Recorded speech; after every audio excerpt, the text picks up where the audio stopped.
Welcome dear student to this theory session of manufacturing processes. In unit 4 we are studying bulk deformation processes,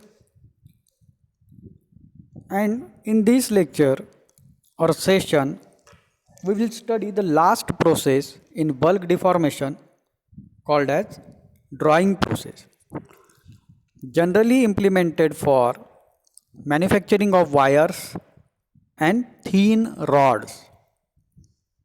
So what is wire drawing और simply drawing भी उसे कहते हैं.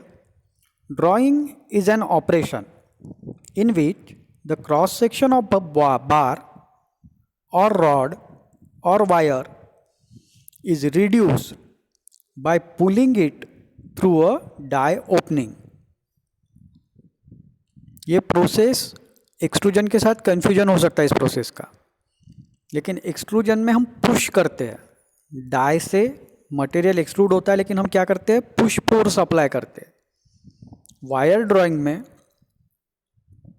Die उसी तरह का होता है जैसा एक्सट्रूजन में होता है, बट यहाँ पर पुल फोर्स हम अप्लाई करते हैं. We apply the pull force. The general features of the drawing process are similar to extrusion, जैसे मैंने आपको अभी बताया, but the difference is that in drawing the workpiece is pulled through the die, whereas in extrusion workpiece is pushed through the die. Extrusion में pushing force होता है, wire drawing में या ड्राइंग में पुलिंग फोर्स होता है. During the process tensile as well as compressive stresses are produced in the material. Tensile stress इसलिए क्योंकि हम वायर को स्ट्रेच कर रहे हैं, पुल कर रहे हैं. कॉम्प्रेसिव फोर्स इसलिए क्योंकि डाई की वजह से उसका डायमीटर रिड्यूस हो रहा है, उसे कॉम्प्रेस करके हम क्या कर रहे हैं, छोटे डायमीटर में कन्वर्ट कर रहे हैं. तो दोनों फोर्स अप्लाई होते हैं. The main difference between the bar drawing and wire drawing is the stock size. Drawing में बार भी बना सकते हैं और वायर भी बना सकते हैं. दोनों में डिफरेंस क्या है, स्टॉक साइज. बार में डायमीटर लार्ज होगा, वायर में डायमीटर और कम होगा. Bar drawing is use for large diameter bar and rod, where as wire drawing is use for small diameter stock. Wire drawing बहुत फाइन वायर बनता है और बार ड्राइंग में बार्स बनते हैं, रॉड्स बनते हैं. Wire size up to 0.03 millimeter can be drawn by wire drawing process. बहुत फाइन डायमीटर का वायर 0.03 बहुत ही फाइन हो गया. यहाँ तक के वायर हम इस प्रोसेस से ड्रॉ कर सकते हैं.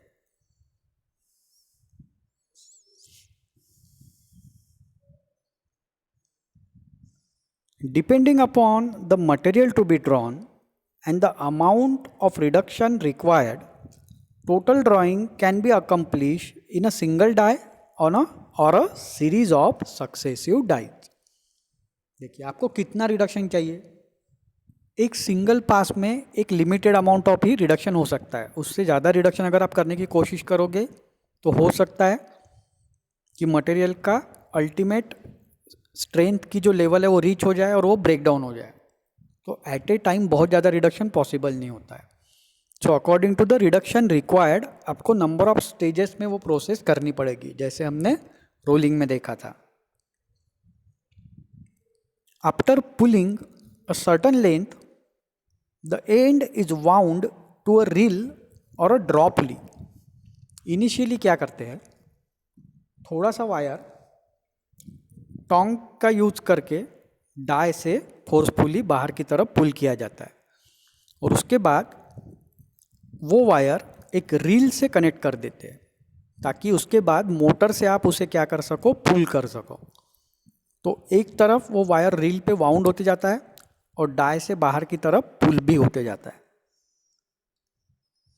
The die is made of highly wear resistance material, generally tungsten carbide is use for die making. यहाँ डाई के साथ बहुत ज़्यादा फ्रिक्शन होता है और हाई वेलोसिटी पे फ्रिक्शन होता है मटेरियल का, रॉ मटेरियल का, इसलिए उसमें वियर रेजिस्टेंस जरूरी होना चाहिए. That's why the material use is tungsten carbide which is very hard material and wear resistance material. तो ये जनरलाइज प्रोसेस है मल्टी स्टेज वायर ड्राइंग की. यहाँ पर जो आपको दिख रहा है ये ओरिजिनल डायमीटर है जो रॉ मटेरियल का डायमीटर है. यहाँ पर आपका नंबर 1 डाई है, इससे थोड़ा सा रिडक्शन होगा, फिर सेकंड डाई में जाएगा, वहाँ से और पुल होगा, वो दूसरा रिडक्शन होगा, फिर थर्ड डाई में जाएगा और फाइनल रिडक्शन होगा. तो जितना रिडक्शन रिक्वायर्ड है उतने नंबर ऑफ डाई आप यूज़ कर सकते हो. यहाँ पर जो दिख रहा है आपको ये है पुली जिसके ऊपर वायर वाउंड किया जाता है और इसी की वजह से वायर को पुलिंग एक्शन मिलता है. और यहाँ जो लास्ट में आपको दिख रहा है वो भी क्या है, फाइनल, जहाँ पर वायर वाउंड होगा, जो आपका आउटपुट वायर है वो इस पुली के ऊपर वाउंड होगा. तो this is the simple procedure. बहुत ही सिंपल प्रोसीजर होता है, बहुत कुछ नहीं होता इसमें. सीरीज़ में डाइज होते हैं और रॉ मटेरियल को आप उसमें से कंटिन्यूसली पुल करते जाते हो. डाइज का डायमीटर रिड्यूस होते जाता है क्योंकि आपको सीक्वेंस में डायमीटर को रिड्यूस करना है रॉ मटेरियल के.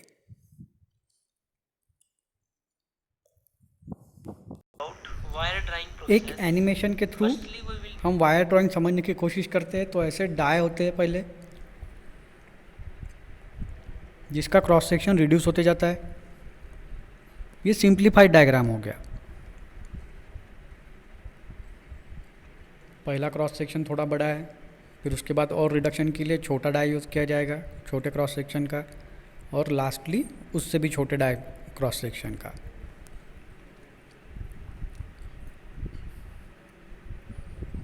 ये पुलर है जो फ्रिक्शन के थ्रू वायर को पुल करेगा.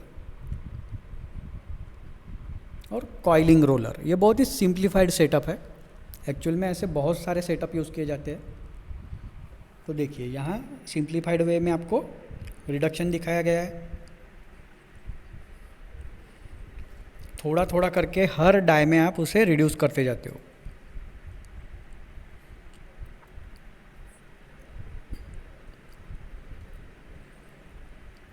और फाइनली आपका जो रॉ मटेरियल है वो वाउंड किया जाता है कॉइलिंग रोलर पर.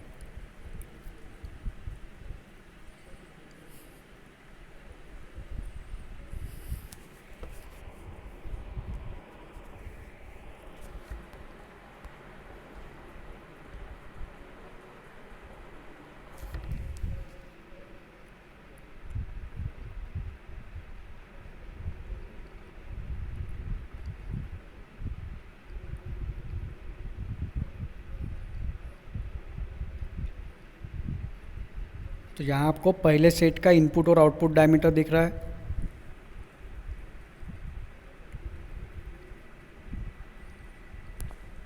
दूसरे का इनपुट आउटपुट डायमीटर,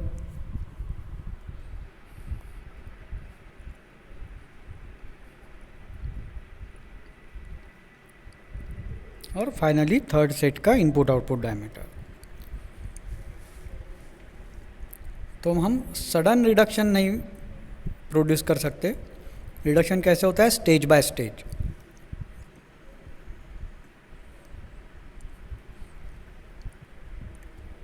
और रिडक्शन चाहिए, more reduction is required, then we have to use more number of dies. Actual setup में बहुत सारे रोलर होते हैं पुलिंग के लिए और बहुत सारी डाइज का सेट होता है. तो हर डाई सेट के बाद एक्चुअल में एक रोलर होता है.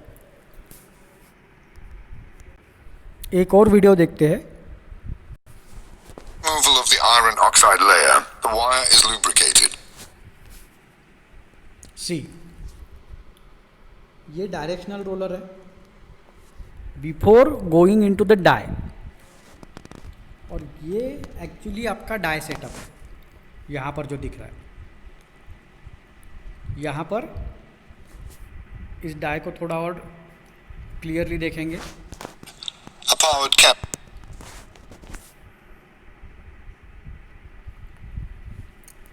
इस तरह का डाई होता है. यहाँ से एंट्री होगी वायर की।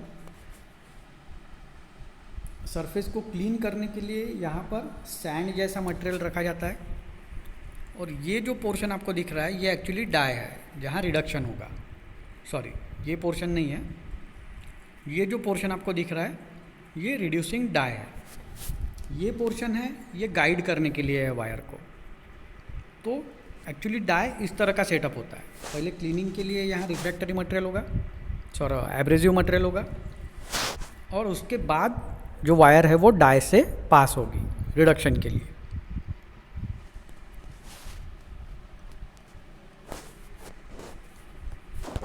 The wire is lubricated. A powered capstan draws it through a die, reducing the diameter. Further reduction can take place using extra dies. ये आपका पुल रोलर है, पहले डाई से पास हुआ, पुल रोलर में गया, यहाँ से पास होगा और एक रोलर में, डायरेक्शनल रोलर में। The drawn wire is finally wound on a spool. देखिए फिर से एक डाई आई, तो ये 2 डाई सेटअप है, लेकिन 2 डाई के बीच में बहुत सारे रोलर है वायर को पुल करने के लिए।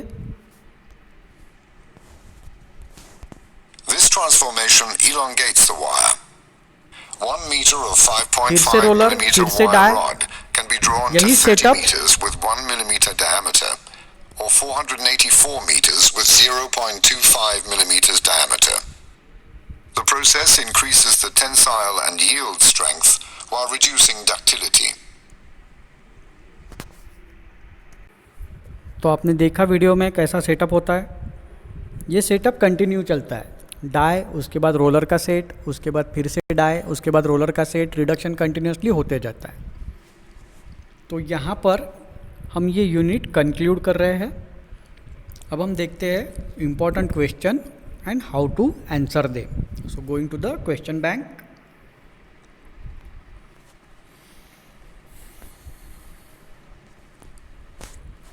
So, what types of questions had been asked in previous university papers?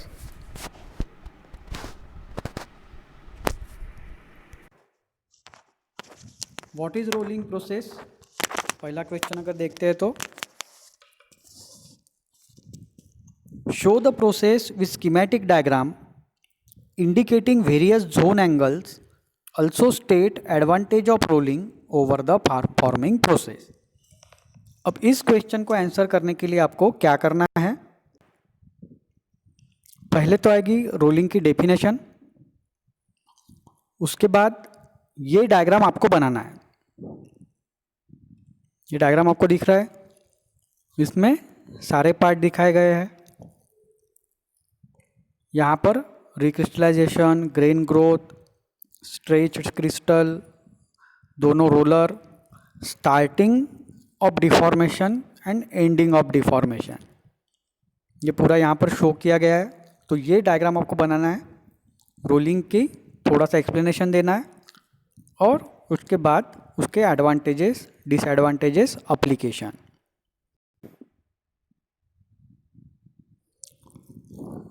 तो ये हो गया rolling. Second question, explain working principle of forging and explain any one forging process with neat sketch.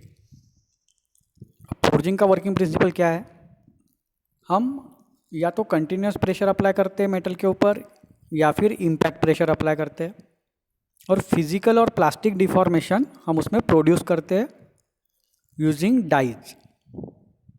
One die is a fix type, generally place at bottom, and second die is a movable type.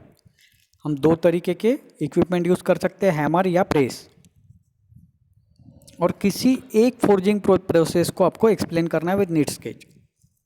तो generally यहाँ पर कौन सी process explain कीजिए, close die forging.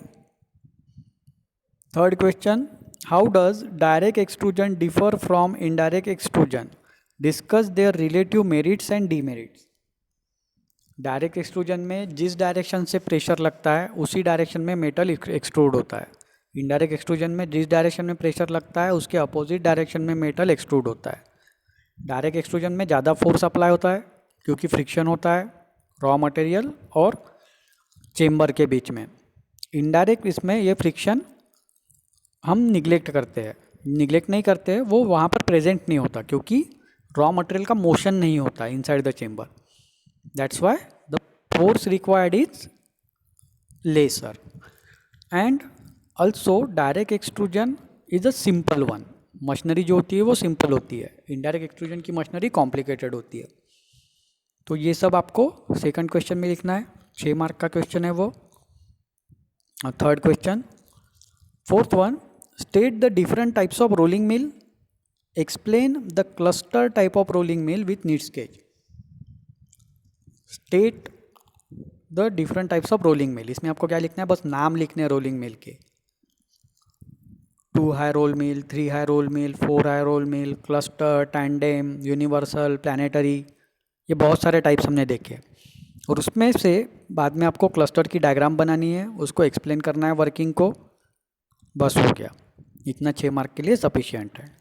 Fifth one, explain with the help of need sketch various rolling stand arrangement. ये दोनों same question है,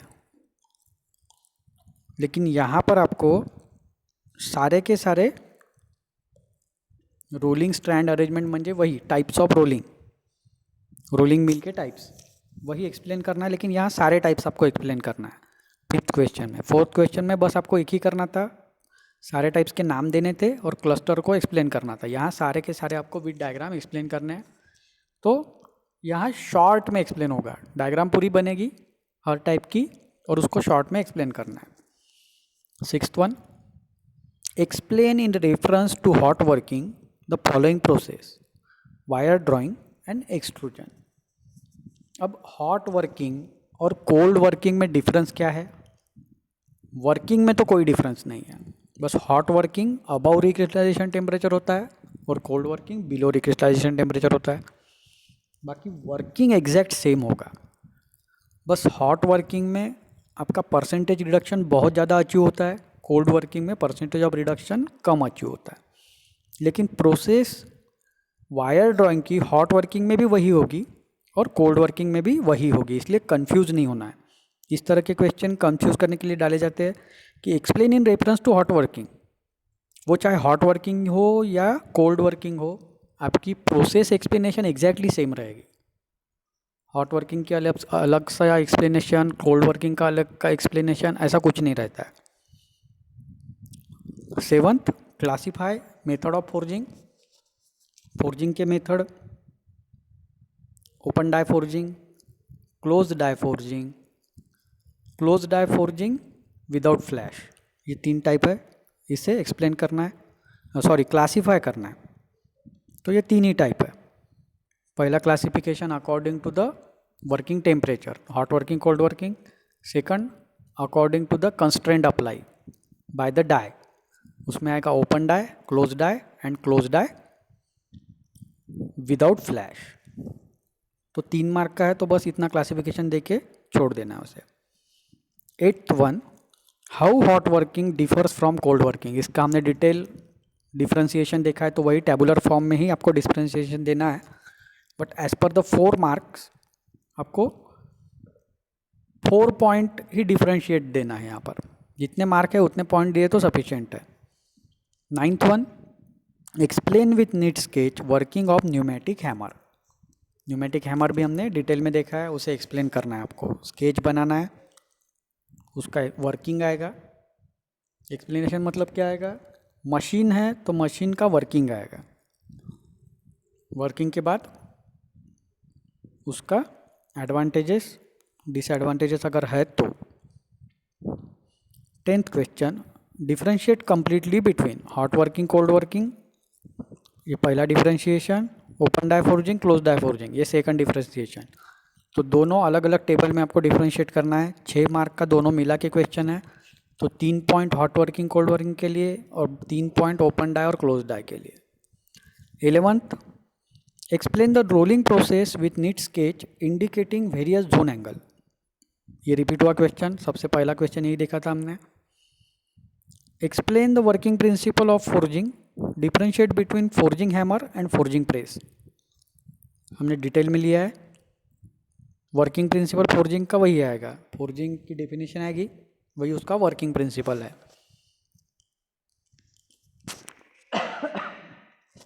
और डिफरेंशिएशन हमने डिटेल में देखा है हैमर और फोर्जिंग प्रेस के बीच में, वो डिफरेंशिएशन टेबुलर फॉर्म में आएगा। How does direct extrusion differ from indirect extrusion, discuss they. और पूरी तरह से रिपीट है क्वेश्चन, हमने इससे पहले भी देखा है पिछले स्लाइड में। Explain principle of forging and explain any one forging process with neat sketch. फिर से रिपीट हुआ question.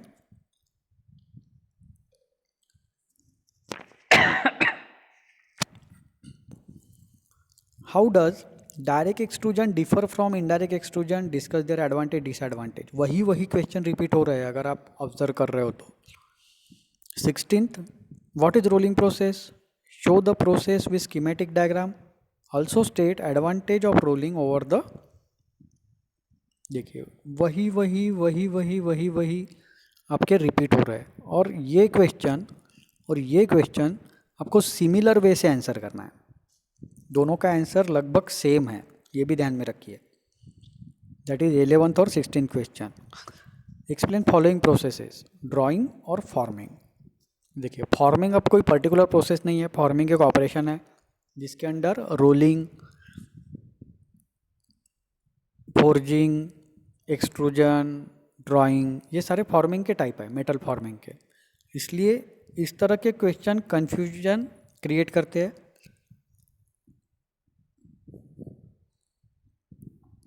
18th, what is rolling process, also differentiate between hot rolling and cold rolling. अब देखिए हमने हॉट रोलिंग और cold rolling का तो हम कुछ भी देखा नहीं है, तो इसका डिफरेंशिएशन कैसे करेंगे। व्हाट इज रोलिंग प्रोसेस का तो आप आंसर लिख सकते हो, उसकी डेफिनेशन लिखनी है। हॉट रोलिंग और कोल्ड रोलिंग का डिफरेंशिएशन क्या आएगा, ये डिफरेंशिएशन एग्जैक्टली सेम आएगा जो हॉट वर्किंग और कोल्ड वर्किंग का है। दूसरा कोई डिफरेंशिएशन ही नहीं है। जो हॉट वर्किंग और कोल्ड वर्किंग में है वही हॉट रोलिंग और कोल्ड रोलिंग में होगा, वही हॉट फोर्जिंग और कोल्ड फोर्जिंग में होगा, वही हॉट एक्सट्रूजन और कोल्ड एक्सट्रूजन में होगा।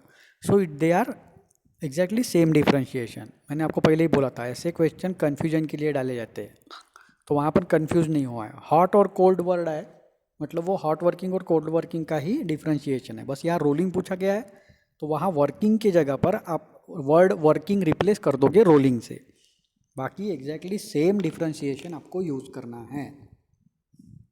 Next, explain forging processes along with its advantages and drawback, also differentiate between open die forging and closed die forging।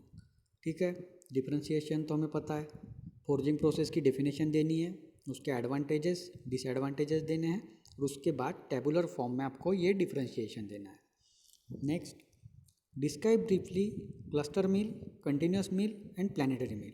तो सिंपल क्वेश्चन है, 6 मार्क में 3 चीज़ें आपको एक्सप्लेन करनी है, मतलब तीनों के डायग्राम बनाने हैं और 2 to 3 line explanation, just 2 to 3 line. 6 mark के लिए इससे ज़्यादा नहीं लिखना है। Explain with the help of NEET sketch direct extrusion process. यहाँ बस डायरेक्ट एक्सट्रूजन पूछा गया है, तो प्रॉपर डायग्राम बनाएंगे आप, वर्किंग आएगा, उसके बाद उसके एडवांटेजेस डिसएडवांटेजेस, बस।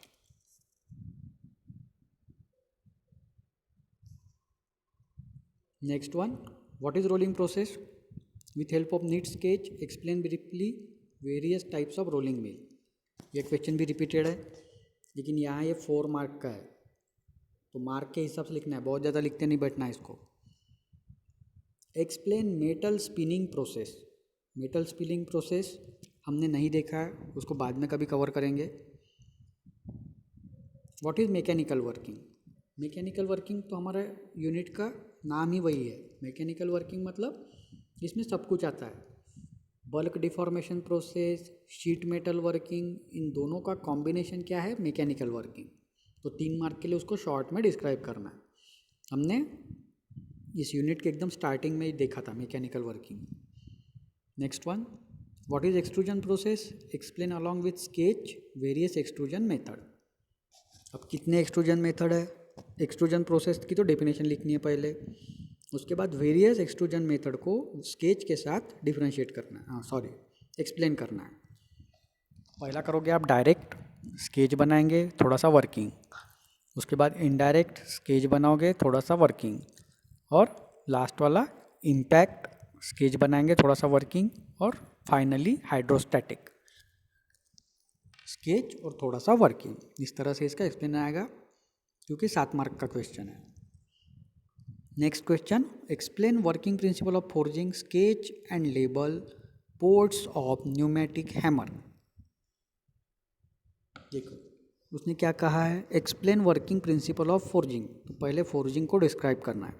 सेकंड पार्ट में कहा है sketch and label ports of pneumatic hammer, तो यहाँ आपको न्यूमेटिक हैमर को एक्सप्लेन करना है क्या, नहीं, बस उसका डायग्राम बनाना है, प्रॉपर वेल लेबल्ड डायग्राम, हर पार्ट को नाम दिया जाना चाहिए।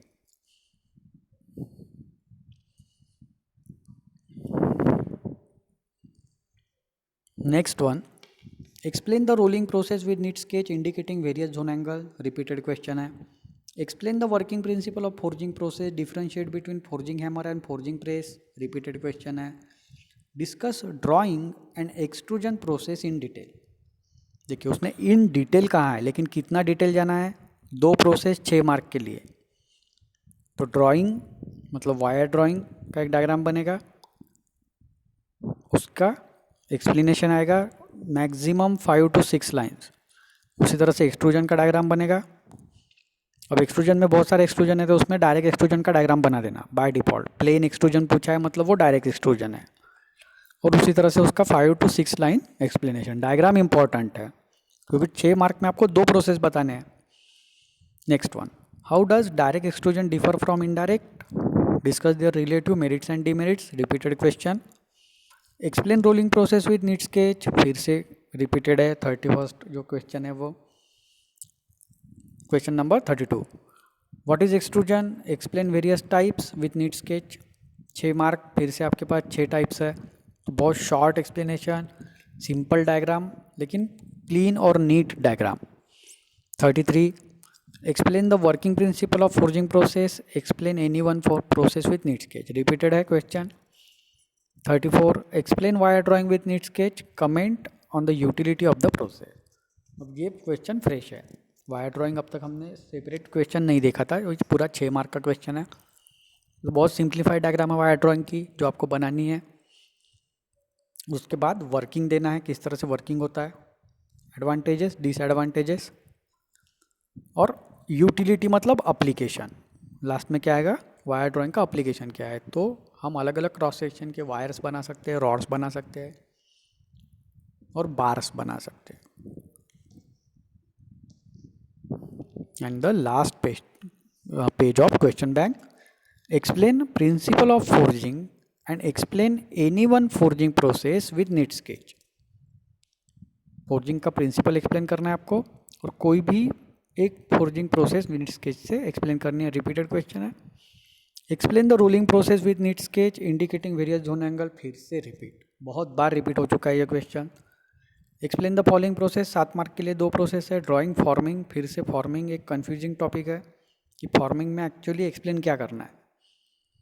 Explain with the help of NEET sketch direct extrusion process, discuss merit and demerit of direct and indirect extrusion process. तो डायरेक्ट को पहले पूरी तरह से एक्सप्लेन करना है, उसके बाद एडवांटेज डिसएडवांटेज दोनों के लिखने हैं, डायरेक्ट और इनडायरेक्ट के, एक दूसरे के कंपैरिजन में। So students, here we had completed this unit including the university question paper. Don't forget to mention your name in the comment section of YouTube for marking your attendance. Thank you. We will end our unit as well as this session here. From next session, we will start our next unit, that is sheet metal working, or also called as press working. Thank you.